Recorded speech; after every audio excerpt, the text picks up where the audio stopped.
বিএনপির নেতাকর্মীরা এখানে আছেন, শুনে যান। আমি আজকে নসরতপুর গিয়েছিলাম। নলডাঙ্গা পৌরসভায় কেন ভোট কম পেয়েছি আজকে গিয়ে আমি তদন্ত করে পেয়েছি। যারা যারা দোকানদারের কাছ থেকে টাকা নিয়েছেন, বললাম আগামী 3 দিনের মধ্যে 30টা দোকানের কাছে যারা টাকা নিয়েছেন ফেরত দিবেন, না হলে আপনাদের ঠিকানা হরিশপুরের ওই যে হরিশপুরের কি ওটা পুলিশ লাইনের পাশে নাটোরের কেন্দ্রীয় কারাগারে হচ্ছে আপনাদের ঠিকানা। আমার ওই বিএনপির দরকার নাই, যে বিএনপির কারণে আমি ভোট কম পেয়েছি।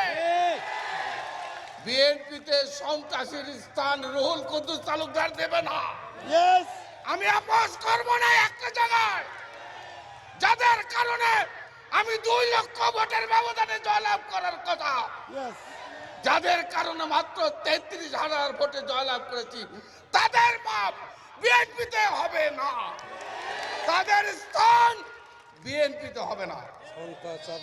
সন্ত্রাস, মাস্তান, গুন্ডাবুদ, দখলদার, টেন্ডারবাজ, কোন ক্রিমিনাল বিএনপিতে তাদের স্থান হবে না। আমি ওয়াদা করেছিলাম, আমি কথা দিলাম আপনাদেরকে সামনে রেখে, এই ইফতারকে সামনে রেখে আমি এই ওয়াদা বাস্তবায়ন করব। প্রিয় ভাইরা আমার, আপনারা আমার সঙ্গে আছেন কিনা বলেন? আছেন আপনারা আছেন? আর আপনাদের বলে যে ইউনিয়নের নেতারা বিচার সালিশ মাথা থেকে ছেড়ে দেন। মাটি কাটা, পুকুর কাটা, কোনো অন্যায় কাজ করবে না। আমি আছি, আমি কিন্তু আছি, মৃত্যুর আগ পর্যন্ত আছি। আমি আপনার সঙ্গে, আপনারা আমার সাথে আছেন। আমি সত্যের পক্ষে আছি, ন্যায়ের পথে আছি।